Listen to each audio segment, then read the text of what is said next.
प्रेम प्रणाम जी। सभी सुंदर साज जी के चरण कमल में प्रणाम जी।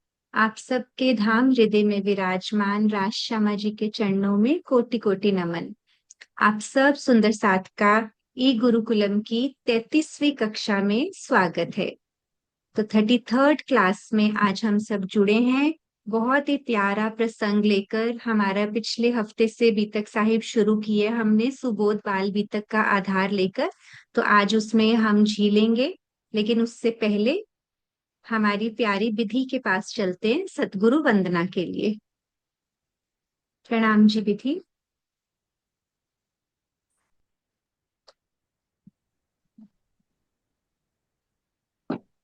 मैम प्रणाम जी। सभी सुंदर साथ को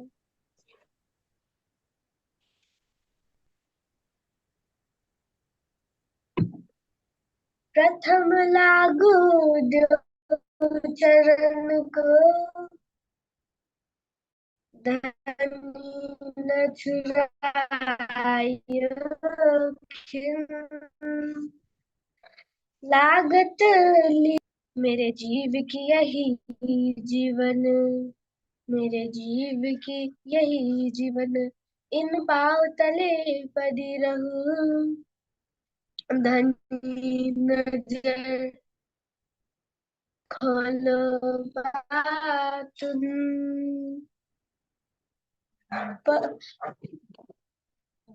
पालन वाण निरखो नेत्र, मेरे जीव की यही जीवन, मेरे जीव की यही जीवन।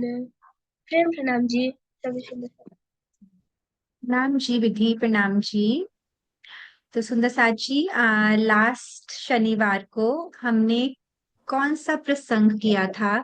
हमें कौन लेके जाएगा? पिछली क्लास में हमने क्या किया था? जल्दी से हैंड रेज करेंगे क्विक रिकैप के लिए। पीयूष का हैंड सबसे पहले रेज हुआ, तो हम चलते हैं पीयूष के पास। जी पीयूष। मैम पिछली क्लास में हमने धर्म का 8वां लक्षण सीखा था। अच्छा, आपने धर्म का 8वां लक्षण सीखा था। ठीक है। और किसी सुंदर साथ से भी पूछते हैं, ठीक है? जी सार्थक।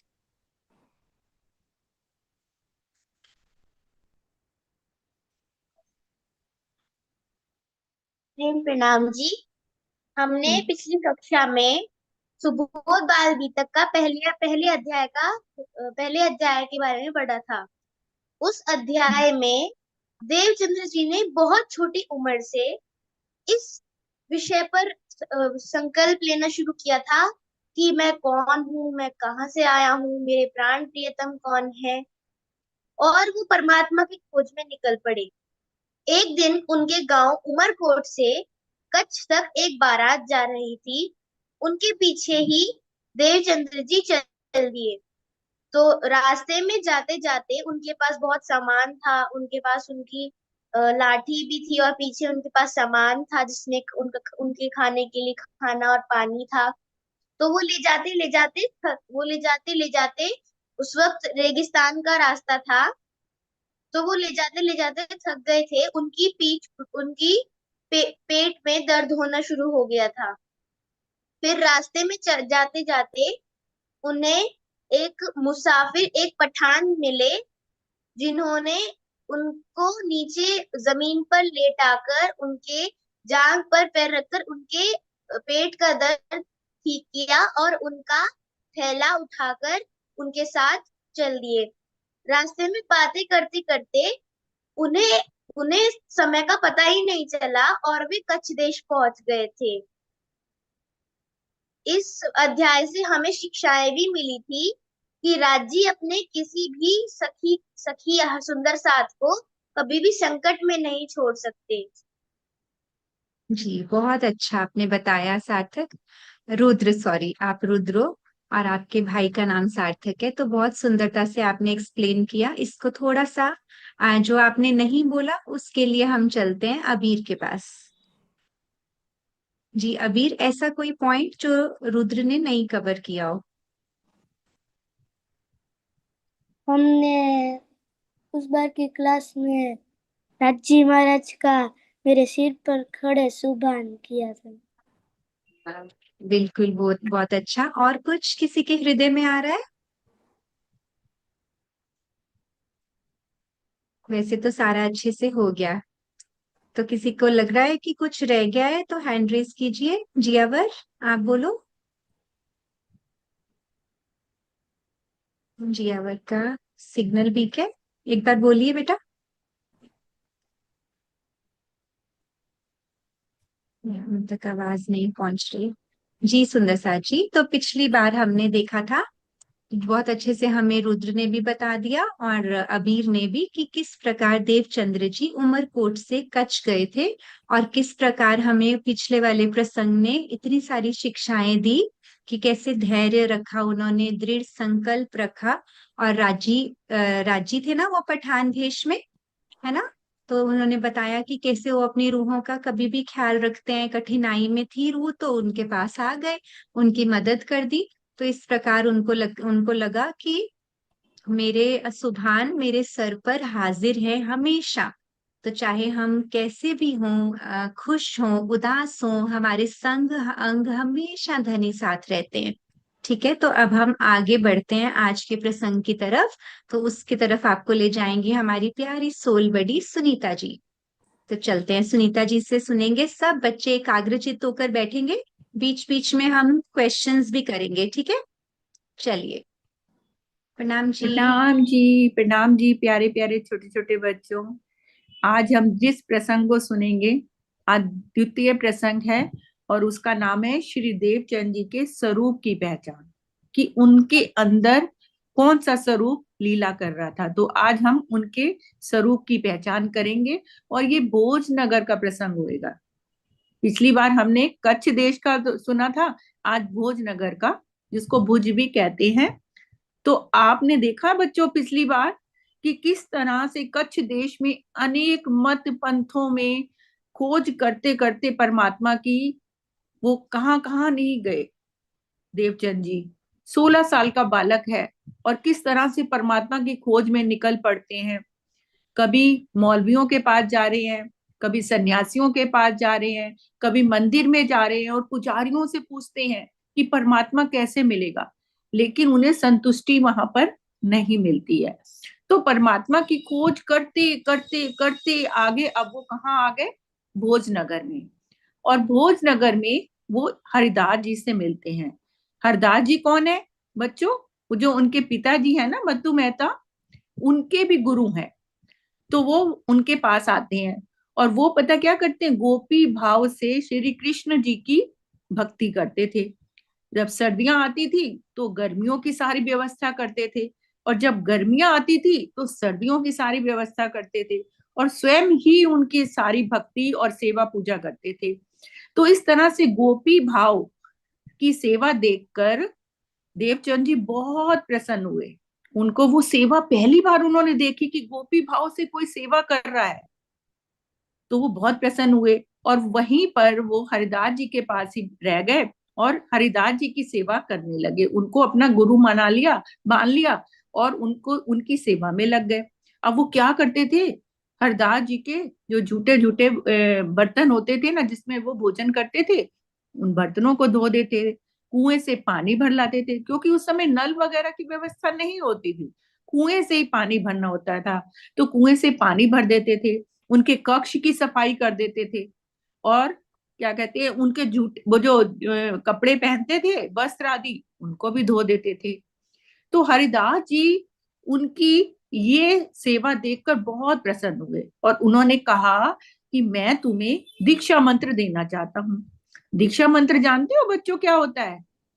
ऐसा मंत्र पुराने समय में क्या होती थी प्रथा, कि जब हम किसी को गुरु बनाते थे ना, तो गुरु हमको एक मंत्र देता था। जब तक हम वो मंत्र ना लेना, तब तक वो हमें अपने धर्म में शामिल नहीं करते थे। और उस मंत्र को लेने के लिए सिर को मुंडवाना पड़ता था। सिर को मुंडवाना मतलब सारे बाल हटा देना। उस समय ऐसी ही प्रथा थी। अब हरिदास जी ने सोचा कि इनको दीक्षा मंत्र दिया जाए, तो उन्होंने एक दिन निश्चित कर दिया। लेकिन दीक्षा मंत्र देने से पहले उन्होंने एक बार उनसे पूछा देवचंद जी से, क्या आपने पहले भी कोई मंत्र लिया हुआ है? तो देवचंद जी बोलते हैं, हाँ गुरुदेव, मैंने एक सन्यासी से मंत्र लिया हुआ है। तो हरिदास जी क्या बोलते हैं कि आप उस मंत्र को एक कागज पे लिख के आटे में लपेट के रोटी बनाकर एक सन्यासी को दे दो। तो पता क्या कहते हैं देवचंद जी, गुरुदेव ऐसा करने की क्या जरूरत है?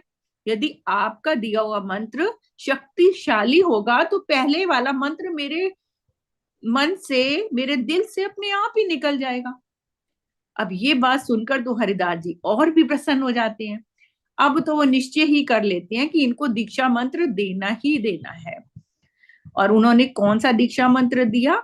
भजमन श्री वृंदावन कुंज बिहारी नित्य विलास, ये मंत्र उन्होंने उनको दिया। अब जब मंत्र लेके वो घर पहुंचे तो संयोग वश उनके माता पिता मत्तू मेहता थे, उन्होंने वो ही दिन निश्चित किया था उनके विवाह का, और देवचंद जी को बताया भी नहीं था, क्योंकि उन्होंने कहा अगर देवचंद जी को बता देंगे तो वो तो विवाह के लिए तैयार ही नहीं होंगे। और वो चाह रहे थे कि मेरा पुत्र जो विराग की तरफ चल पड़ा है, उसको वैराग्य हो गया है, तो मत्तू मेहता सोचते हैं कि इनका विवाह कर दिया जाए, तो ये गृहस्थी की तरफ थोड़ा अपना ध्यान लगाएंगे। अब संयोगवश वो ही दिन चुना गया।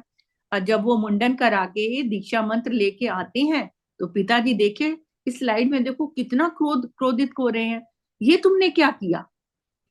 तो वो कहते हैं कि वो तुम आज के दिन ही ऐसा काम करके आ गए हो, पता है तुम्हें मुंडन कराने का क्या मतलब होता है? तो देवचंद जी चुपचाप सुनते रहते हैं और अंत में विवश होकर उन्हें लीलबाई से विवाह करना पड़ता है। लीलबाई कौन? उनकी पत्नी, बहुत ही सरल स्वभाव की थी। और पता है लीलबाई से विवाह होने के पश्चात भी उनकी सेवा में कोई कमी नहीं आई। वो निरंतर हरिदास जी की सेवा करते रहे और रात को सिर्फ 12 से 3 घंटे अपने घर जाके रहते थे और बाकी सारी समय हरिदास जी की सेवा करते थे। और एक गुण उनमें और भी था, वो सेवा तो जरूर करते थे पर किसी को जतलाते नहीं थे, शो नहीं करते थे कि मैं सेवा कर रहा हूं। सेवा करे ना जनाब ही अपनी आत्म के कारण, ये चौपाई भी आती है अभी तक सामने। अच्छा बच्चों, ये बताओ मुझे कि पहले वाले प्रसंग में कच्छ देश में कुछ ऐसा हुआ था कि धनी देवचंद जी ने कुछ छिपाया हो, किसी को ना बताया हो?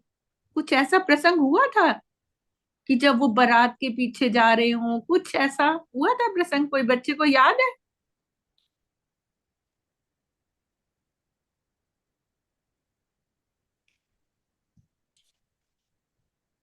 हाँ जी माही, खोलो बेटा।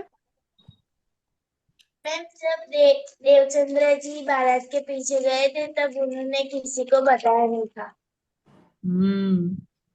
वहां के जो वजीर ने पूछा था ना कि आप कैसे आ गए, हमारे पास तो हाथी भी है, हमारे पास तो हाथी भी हैं, घोड़े भी थे और आपके पास तो कोई सवारी भी नहीं थी, तो आप कैसे आ गए? तो उन्होंने छिपाया, उन्होंने ये नहीं बताया कि परमात्मा मुझे रास्ते में मिले थे, या उन्होंने मुझे पहुंचा दिया, मेरा हाथ पकड़ के मेरी गठरी लेके, उन्होंने उन्होंने नहीं बताया। उन्होंने कहा मैं हवा के साथ ही ऐसे आ गया, पग धरते धरते। तो आध्यात्मिक बात के लिए हमें बच्चों कभी भी ज्यादा बतलाना नहीं चाहिए। हम सेवा करें लेकिन छिप कर करें, किसी को जतला कर नहीं करें सेवा। और ये विशेष गुण धनी देवचंद जी में था। अब क्या था कि 12 से 3 घर रहते थे और 3 बजे उठ के 16, अब तो खैर 23-24 साल के हो गए, उनका विवाह भी हो गया है लीलबाई से।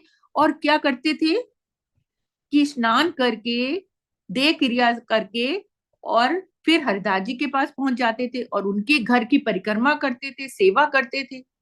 अब एक दिन हरदास जी ने देख लिया झरोके से, कह रहे हैं पुत्र प्रभात बेला में क्या कर रहे हो? कहते हैं गुरुदेव मैं तो भ्रमवश आ गया, मैं समझा सवेरा हो गया, लेकिन ये उनका रोज का नियम था। अब एक दिन क्या हुआ बच्चों, किसी व्यक्ति को ना एक बिच्छू ने डंक मार लिया। अब वो 4 जने उसको उठाकर लाए वहां पे हरदास जी के पास। हरदास जी ने एक मंत्र फूका और उसको जीवित कर दिया। अब हरदास जी कहते हैं देवचंद जी से प्रसन्न होके कि आप भी ये बिच्छू उतारने वाला मंत्र ले लो। तो पता देवचंद जी क्या बोलते हैं? देवचंद जी कहते हैं आपका दिया हुआ मंत्र लाखों बिच्छुओं के कष्ट से भरे इस संसार से मुक्त करने वाला है, तो भला ये एक सामान्य बिच्छू के विष को उतारने वाला मंत्र मैं लेकर क्या करूंगा। अब इस बात का उत्तर सुन के भी हरदास जी बहुत प्रसन्न हुए। कहते हैं उनके पास दो मूर्तियां थी, एक बाल कृष्ण जी की, बाल मुकुंद जी की, और एक बांके बिहारी की। एक वो स्लाइड शेयर कर दीजिए। हाँ, एक सेकंड, वो मीनू जी का ना थोड़ा आई थिंक एग्जिट हो गया गलती से, वो बैटरी चली गई थी। तो आप अभी स्लाइड्स दिखाते हैं, कोई नहीं, आप अभी बच्चों हाँ, से एक बार तो बात कर उनके लीजिए। पास ना दो मूर्तियां थी बच्चों, एक तो बाल मुकुंद जी की और एक बांके बिहारी की। अब बाल मुकुंद जी क्या है? लिटिल कान्हा, जो छोटे से कान्हा होते हैं, आप लोगों ने अक्सर देखा होगा ना, लिटिल कान्हा छोटे से होते हैं, तो वो उनको बाल मुकुंद जी बोलते हैं। और एक होते हैं किशोरावस्था वाले, यंग यंग कान्हा, तो उनको बोलते हैं बांके बिहारी जी। तो उन्होंने सोचा मैं इनको बाल मुकुंद जी की मूर्ति दे देता हूँ, ताकि ये रोज आधी रात को यहाँ पर आते हैं और परिक्रमा करते हैं, तो ये घर ले जाएंगे बाल मुकुंद जी की मूर्ति और वहीं इनकी सेवा करेंगे। तो देवचंद जी को कहते हैं आप सुबह आके मूर्ति ले जाना। देवचंद जी बड़े प्रसन्न होकर अपने घर चले जाते हैं, लेकिन मूर्ति रात को ही गायब हो जाती है वहां से।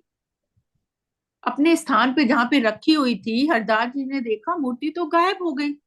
वो बेचारे बहुत दुखी हुए। उन्होंने कहा कि मूर्ति कहाँ चली गई। उन्होंने घर वालों से भी पूछा, तो घर वालों ने कहा जब घर में कोई आया ही नहीं तो मूर्ति कहाँ जा सकती है। अब हरदास जी तो बहुत परेशान हो गए, बहुत दुखी हो गए। ये देखिए दो मूर्तियों के बारे में आपको बता रहे थे ना, ये देखिए बाल मुकुंद जी की छोटी बाल्यावस्था वाली लिटिल कान्हा, और ये है देखिए बांके बिहारी जी, ये किशोरावस्था वाले, जो बांके बिहारी जिनको बोलते हैं। अब वो मूर्ति जो गायब हो गई, तो हरिदास जी ये तो देख के बहुत परेशान हो गए, मूर्ति कहाँ चली गई। अब वो मन में सोचते हैं कि सुबह तो मैंने वायदा किया है देवचंद जी आएंगे, तो मैं उनको क्या दूंगा। तो जब देवचंद जी को इस बात का पता लगता है, तो वो कहते हैं गुरुदेव आप क्यों दुखी हो रहे हो, मैं ही इसी योग्य नहीं हूं शायद, तभी तो मूर्ति गायब हो गई है।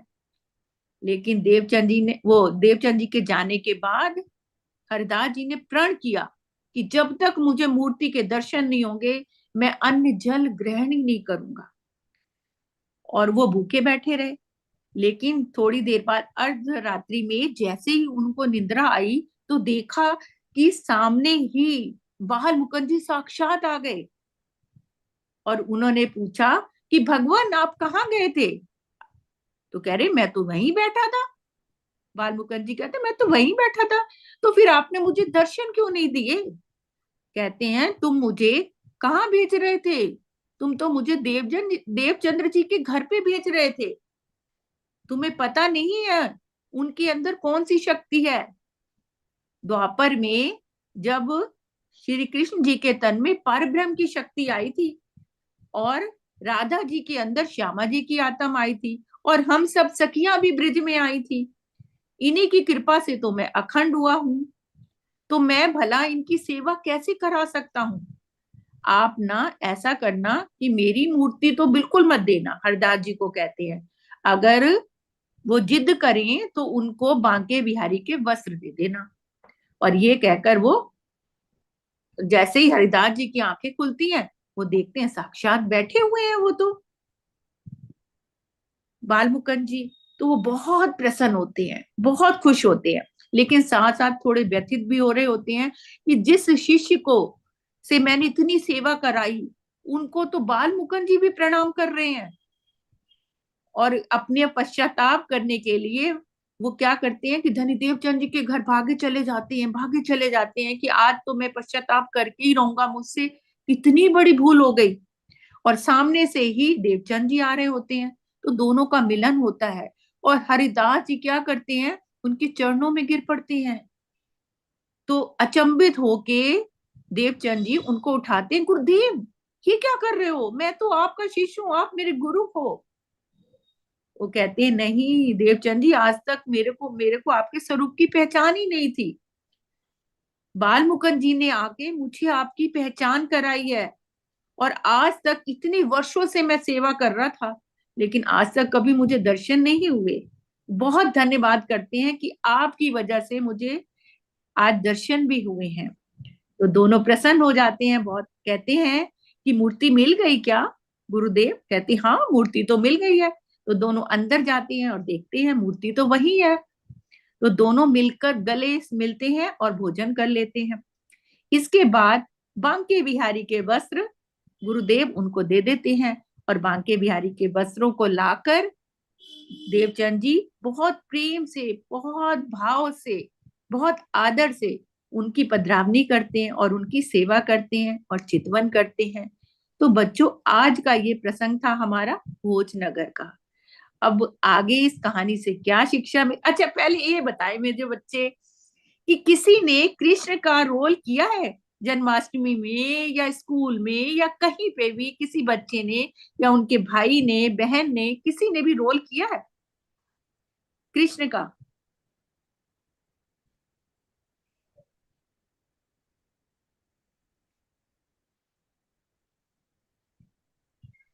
हाँ जी रितिका, आप बोलिए। जी मैम, मैंने किया है, स्कूल पर किए थे। आप किया कान्हा है। जी बने हो हैं? Yes ma'am. अरे वाह, अर्शिका मायरा लिख ने रही भी है किया राधा है। जी का। हाँ जी मायरा।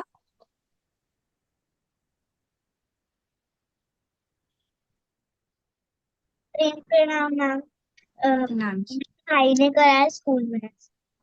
स्कूल में किया हुआ हम्म, है। बहुत अच्छी बात है, बहुत सारे बच्चों के हैंड रेज्ड हैं, इसका मतलब बहुत सारे बच्चों ने कृष्ण जी का रोल किया हुआ है स्कूल में। किया हुआ जी। है। तो ये तो बहुत अच्छी बात है, आप कृष्ण का रोल आपने किया। लेकिन जब कृष्ण का रोल आपने उस समय किया, तो जो कृष्ण का जो रोल है, जो जैसे आप हो, जिस जिस बच्चे ने भी किया हो, रुद्र ने किया है, सार्थक ने किया, या वीर ने किया है ना, जिसने भी किया है, तो आप अबीर ही या सार्थक हो या रुद्र हो।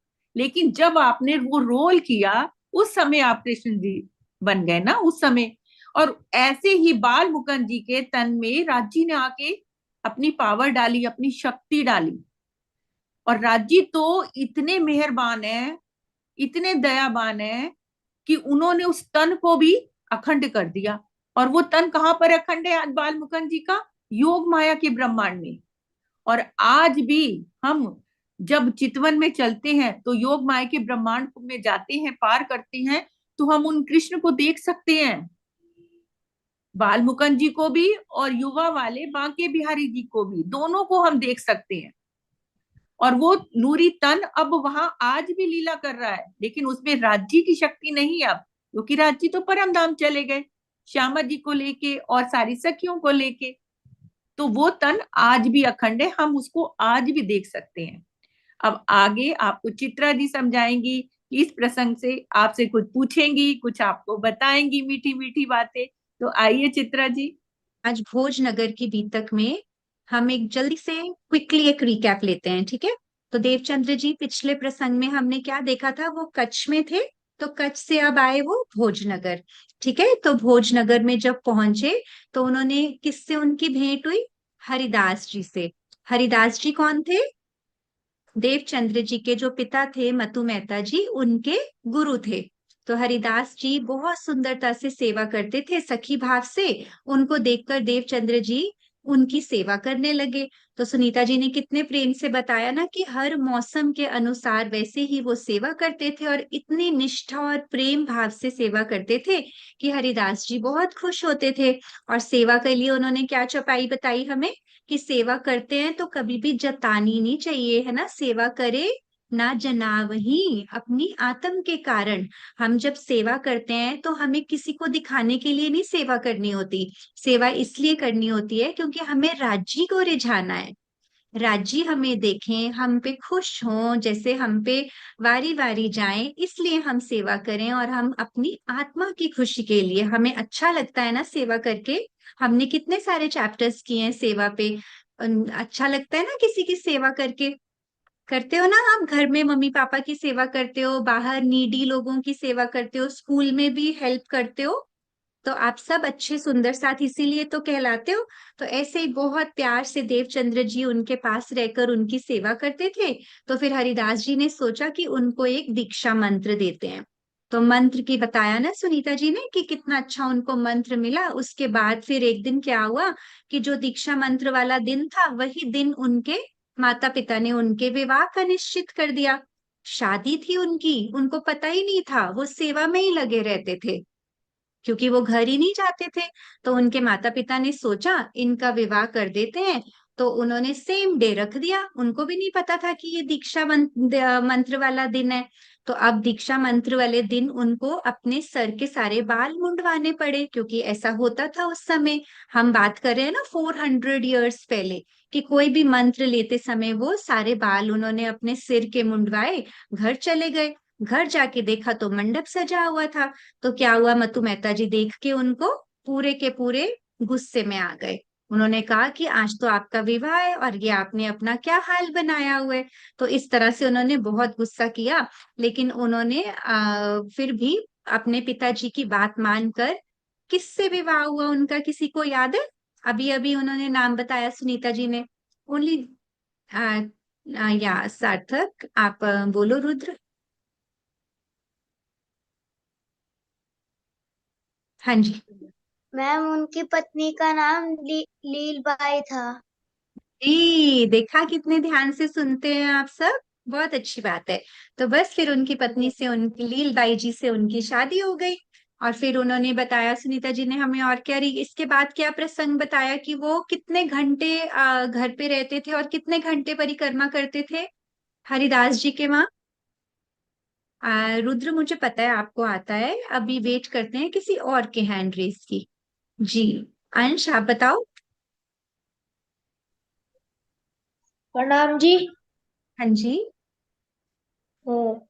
वे 12 बजे से 3 बजे तक ही अपने घर रहते थे, बाकी समय सेवा करते थे। बिल्कुल बिल्कुल, बाकी वो सिर्फ 12 से 3 घर पे रहते थे। 3 बजे आके एक दिन क्या कर रहे थे, हरिदास जी के घर की परिक्रमा, और वहीं पे मंदिर भी था और परिक्रमा मंदिर की कर रहे थे। और हरिदास जी एक दिन जग गए आधी रात को, उनको लगा कोई आवाज आ रही है, कोई घर में ऐसे परिक्रमा कर रहा हो तो आवाज आती है ना। उन्होंने ऊपर से झांक के देखा तो उन्होंने बोला, अरे देवचंद्र, आप इस समय? तो उन्होंने बोला कि बस मेरी नींद खुल गई थी तो मैं आ गया। जबकि आप सबको पता है वो वहां पे इतनी आधी रात को क्यों आए थे? कौन देगा इसका उत्तर? हाँ जी अबीर। दीदी परिक्रमा करने। हाँ, और क्यों परिक्रमा करने आए थे ये तो बताओ, ये परम बताएगा। हाँ जी परम।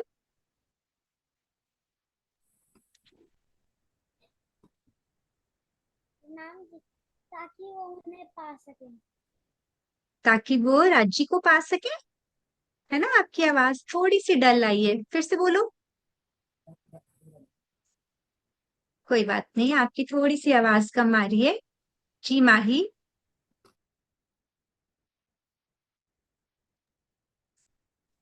पाखी को खोला है मैंने, पाखी अच्छा। आप खोल। प्रणाम जी सुंदर साथ जी को। अम, वो हर दिन आधी रात को इस वजह से आते थे क्योंकि उन्हें कृष्ण जी को, बाल बिहारी जी को, वामन जी को पाना था। बिल्कुल।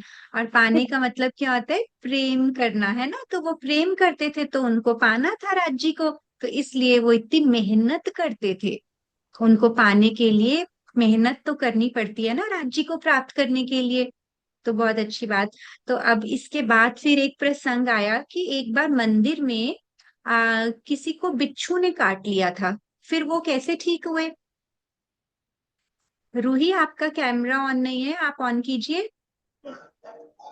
सागर भी है, कुछ है। एक सेकेंड, रूही बोल रही है। हाँ जी बेटा बोलो। अरे सागर है। मैम मंत्र से। हाँ, मंत्र से। अब साक्षी बताएगी। प्रणाम जी। हाँ जी। जी, जब उनको बिच्छू ने काट लिया था तो हरिदास जी ने मंत्र पढ़ा था तो वो सही हो गए थे। हाँ, तो हरिदास जी के पास पास क्या कोई ऐसी पावर थी कि मंत्र पढ़ने से बिच्छू का कटा हुआ, बिच्छू काफी जहरीला होता है, बिच्छू का कटा हुआ ठीक हो गया? हाँ जी रुद्र। नहीं मैम, उनके पास वो विश्वास था कि वो ठीक कर सकते हैं। मंत्र में ताकत तो थी, लेकिन ज्यादा ताकत थी हरिदास जी के विश्वास में। तो इसका मतलब हरिदास जी के पास संकल्प शक्ति से ऐसे अजब उस समय संकल्प लेके वो हरिदास जी ने मंत्र पढ़ना, और संकल्प के साथ मंत्र पढ़ने से उन्होंने वो बिच्छू के विष को खत्म कर दिया। बहुत अच्छा बताया आपने। तो ठीक है, फिर इसके बाद क्या आया था कि अब हाँ, फिर इसके बाद हमने मूर्ति का प्रसंग किया। तो अब हरिदास जी को क्या लगा कि अब हर उन्होंने बोला कि अब ये वाला मंत्र देवचंद्र जी आप भी ले लो। तो उन्होंने कहा कि ये कहाँ पे क्या, इसके बाद थोड़ा सा कंटिन्यू करना सुनीता जी। एक मिनट सुनीता दीदी, अनम्यूट करो पहले, अनम्यूट करो। हाँ, तो हरदास जी ने बोला उनको कि आप ये मंत्र सीख लो मेरे से, क्योंकि वो बहुत खुश हो गए थे उनकी सेवा से। तो उन्होंने कहा ये एक साधारण से बिच्छू का जो डंक वाला मंत्र है वो मैं क्यों लूं, जबकि आपने जो पहले मुझे मंत्र दिया है, तो जब हम जन्म लेते हैं और मरण होता है तो कई लाख बिच्छू डंक हमें मारते, इतना कष्ट होता है। तो जो आपने पहले मुझे मंत्र दिया वो तो उससे पार करा देगा मुझे, तो एक बिच्छू के डंक का मैं मंत्र सीख कर क्या करूंगा, ये उन्होंने जवाब दिया।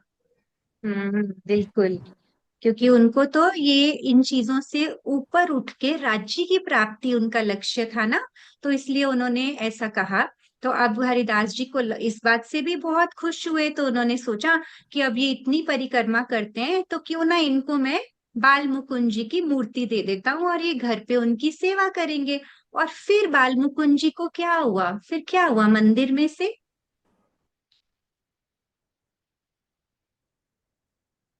जिसने नहीं उत्तर दिया वो हैंड रेस करो, राकेश। हाँ, अच्छा। प्रणाम जी। अ, जो बाल मुकुंद जी थे वो गायब हो गए, क्योंकि उन्होंने उन्होंने बोला था कि मिहिराज जी का ज्ञान हम सदगुरु महाराज जी का ज्ञान जो है वो मेरे से भी ऊपर है। मैं उनके लिए सूट नहीं करता हूँ। तुम बस मेरे का उन वस्त्र दे दो उनको। बिल्कुल, बहुत प्यारा किया वो तो। अब देवचंद्र जी के अंदर तो परम धाम की राज्य की आनंद शक्ति श्यामा जी थी। तो बाल मुकुंद जी ने कहा कि मैं श्यामा जी से अपनी सेवा नहीं करवा सकता, तो इसलिए आप उनको बांके बिहारी जी के वस्त्रों की सेवा दे दीजिए। तो यहाँ पे दो स्वरूप दिखाए ना आपको। एक बार फिर से स्लाइड शेयर कर दे मीनू जी, बाल मुकुंद जी और बांके बिहारी जी की। हाँ जी, हाँ जी, बिल्कुल।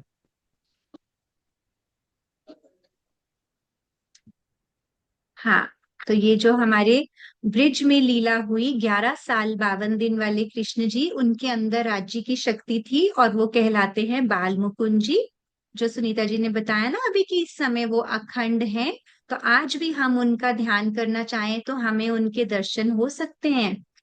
लेकिन अभी राज्य तो परम धाम में है, तो इसलिए उनके अंदर अभी इस समय वो शक्ति नहीं है। लेकिन कृष्ण जी के स्वरूप की बहुत महिमा है, बहुत महिमा है कृष्ण जी की। क्यों? क्योंकि उनके अंदर राज्य की शक्ति आई थी ब्रिज लीला में। और ये बांके बिहारी का स्वरूप किशोर स्वरूप कहलाता है, जो वो होता है बांके बिहारी जी का।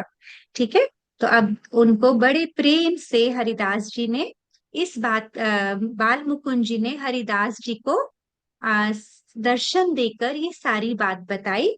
और फिर हरिदास जी ने देवचंद्र जी को बताया कि अब मुझे आपके स्वरूप की पहचान हो गई है। और इकट्ठे बैठकर उन्होंने फिर भोजन भी किया और एक दूसरे के साथ अच्छे से बैठकर उन्होंने हरिदास जी ने भी रियलाइज किया कि उनके अंदर तो परम धाम की अलादिनी शक्ति श्यामा जी की शक्ति है।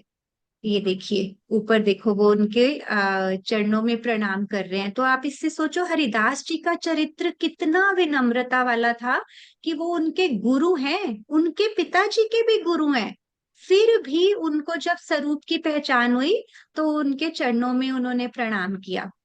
तो इससे हरिदास जी भी कितने विनम्रता, हमने विनम्रता सीखी है ना। तो कितने ज्ञानी है, इतने ज्ञानी है कि उन्होंने संकल्प शक्ति से एक बिच्छू का विष तक खत्म कर दिया। फिर भी उन्होंने जब देवचंद्र जी की पहचान की तो उन्होंने उनके चरण स्पर्श किए और फिर भोजन भी किया और उनको बांके बिहारी के वस्त्रों की सेवा दे दी कि अब वो रात रात को आके परिक्रमा ना करें, अपने ही घर में भोग लगवाएं और प्यार से सेवा करें। ठीक है, सभी सुंदर साथ जी को समझ में आया। तो अब कौशल, आपका हैंड रेज बहुत बार हुआ बीच में, कहाँ चला गया? जी कौशल, आप बोलिए अब।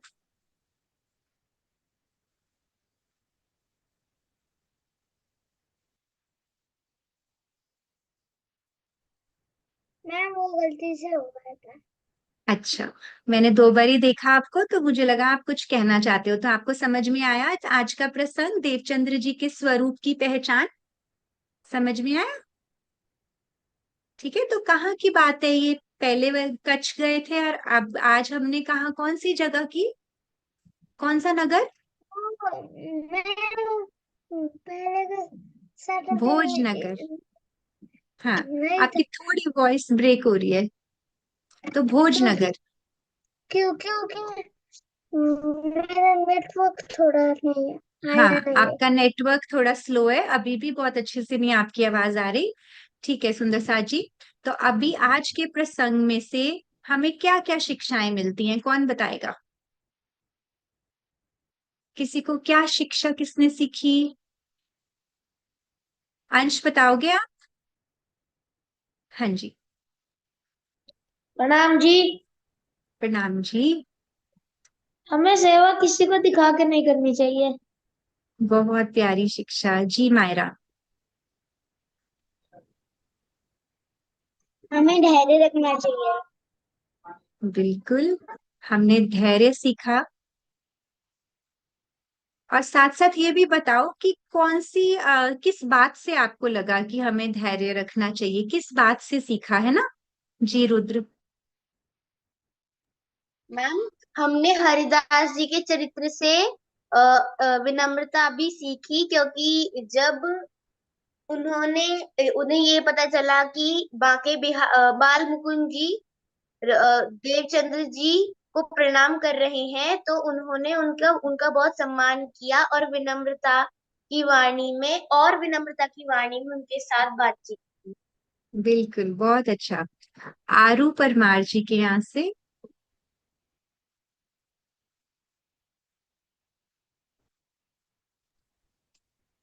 आराध्य हो ना? हाँ जी बोलो। प्रणाम जी।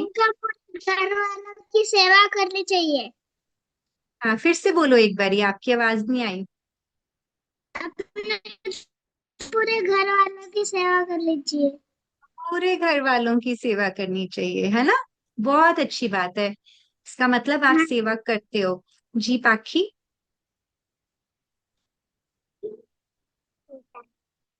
प्रणाम जी सुंदर साथ जी। धैर्य पे एक कहानी है जो कि एक पहाड़ की है जिसके नीचे सोना छुपा हुआ था।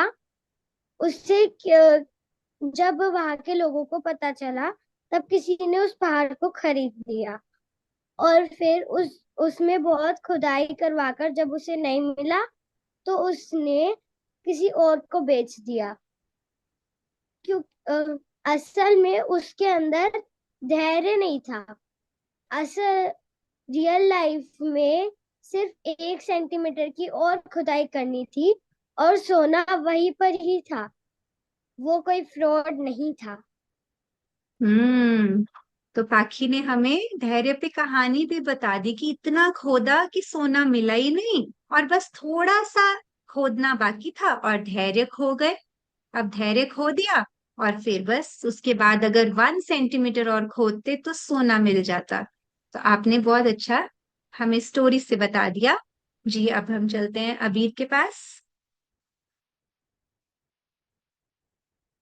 आज के प्रसंग से अबीर, आज के प्रसंग से बताने की कोशिश कीजिएगा। देवचंद्र जी महाराज ने हरिदास जी की प्रेम सेवा की। बिल्कुल, प्रेम सेवा की। जी रूही। मैम मुझे प्रणाम जी। मैम मुझे धैर्य पे बताना है आपको। एक मैम, देवचंद्र जी ने राज्य को पाने के लिए इतना धैर्य किया था। हम्म तो धैर्य का आज सभी बच्चों ने हमें धैर्य का सिखापन दिया। तो अभी हम चलते हैं अपनी आज के प्रसंग की जो शिक्षाएं हैं, एक बार हम माही मोही के मुख से भी सुनते हैं। ठीक है, मीनू जी स्लाइड शेयर कर दीजिएगा एक बारी। जी माही।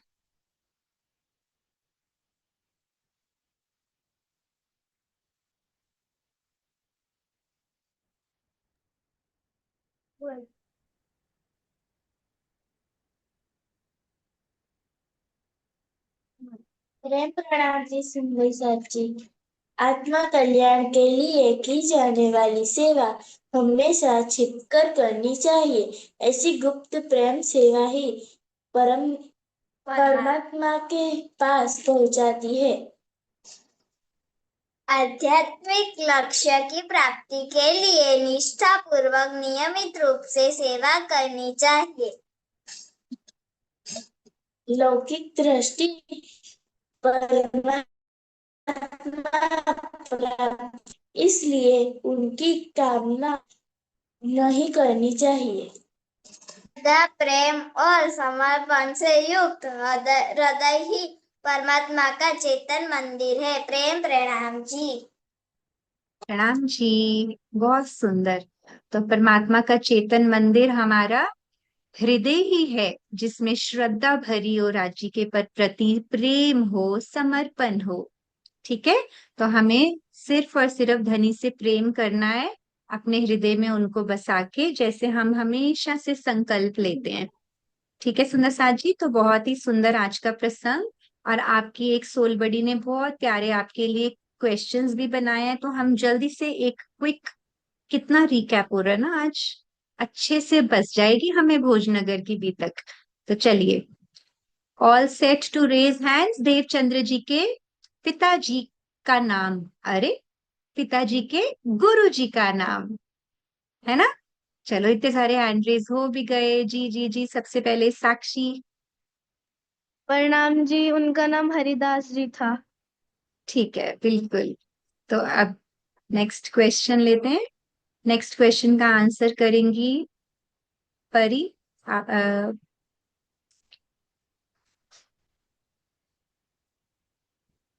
हाँ, हरिदास जी के पास कौन कौन सी 2 मूर्तियां थी? एक बाल मुकुंद की और एक बाकी बिहारी। बिल्कुल सही, एक बाल मुकुंद जी की और एक बांके बिहारी जी की।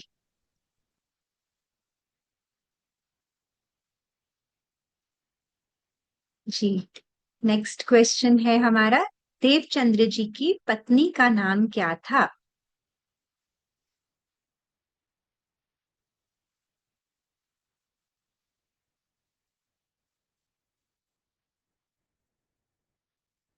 हाँ जी, परी आप बताएंगे? मैंने अनम्यूट किया है। लीलबाई। लीलबाई जी, बहुत अच्छा।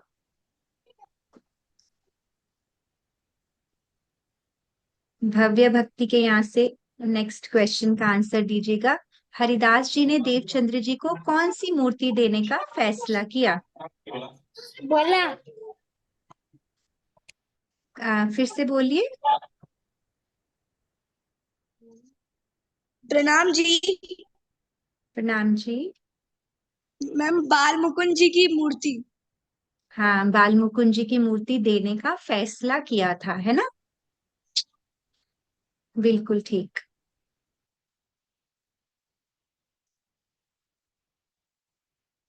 देवचंद्र जी को क्या सेवा मिली?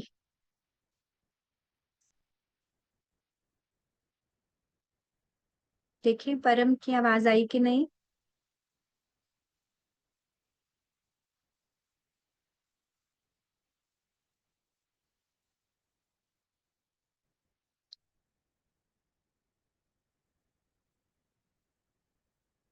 जी आराध्या आप बता दीजिए, देवचंद्र जी को क्या सेवा मिली?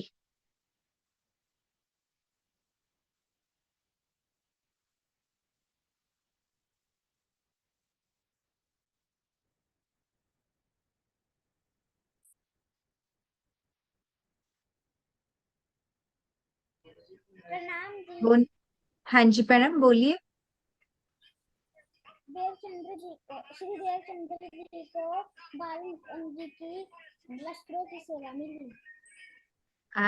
क्या ये उत्तर सही है जो परम ने बोला कि देवचंद्र जी को बाल मुकुंद जी के वस्त्रों की सेवा मिली? Is it right? बाल मुकुंद जी के वस्त्रों की सेवा मिली थी? जल्दी से सोच के बताओ।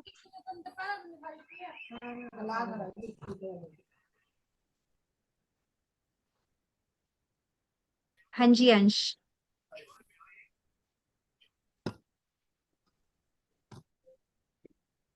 प्रणाम जी। हाँ जी। बाल मुकुंद जी को बाके बिहारी के वस्त्रों की सेवा मिली थी। बाल मुकुंद जी को नहीं, देवचंद्र जी को। ठीक है, देवचंद्र मुझे मालूम है आपको आता है। ठीक है सुंदर साथ जी। नेक्स्ट है, बाल मुकुंद जी की मूर्ति क्यों अदृश्य हो गई थी?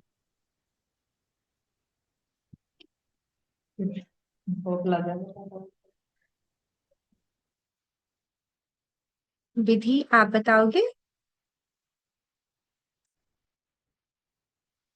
हाँ जी। प्रणाम जी। क्योंकि उन्होंने देवचंद जी से अपना सेवा कराना नहीं चाहते थे, इसलिए। बिल्कुल। और क्यों नहीं कराना चाहते थे, अबीर बताएंगे? जी अबीर।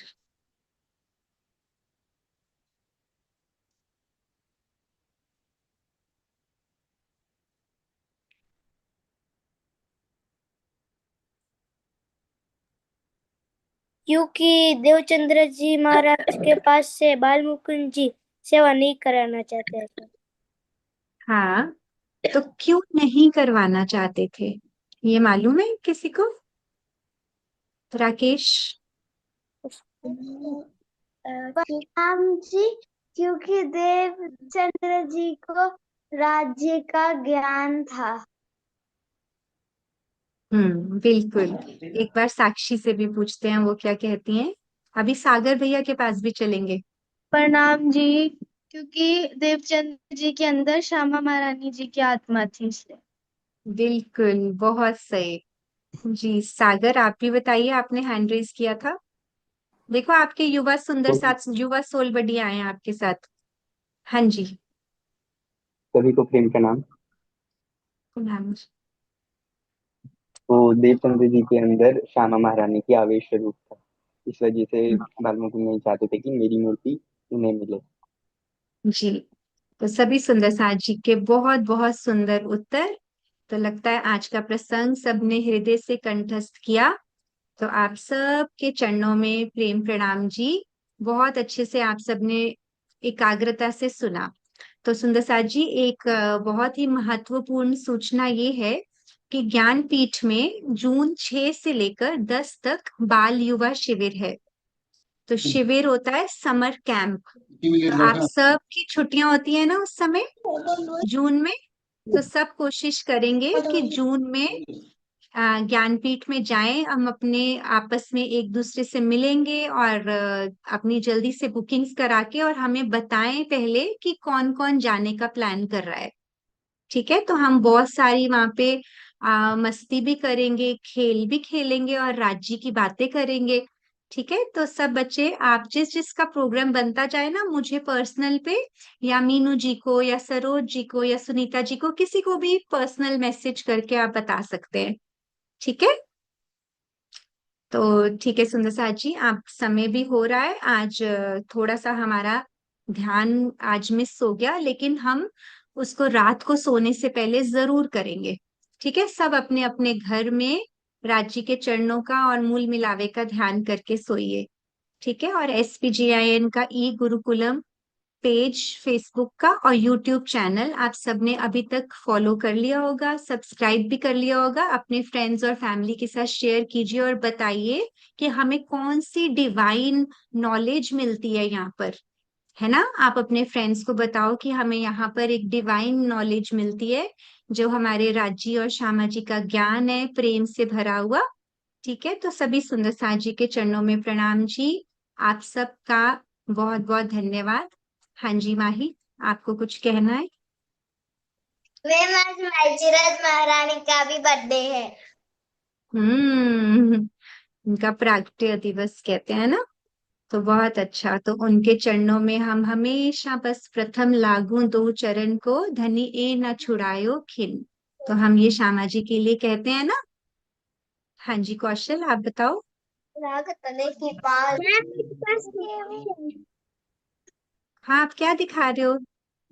अच्छा, इसके ऊपर कृष्ण जी का लॉकेट है आपके पास? एक सेकेंड।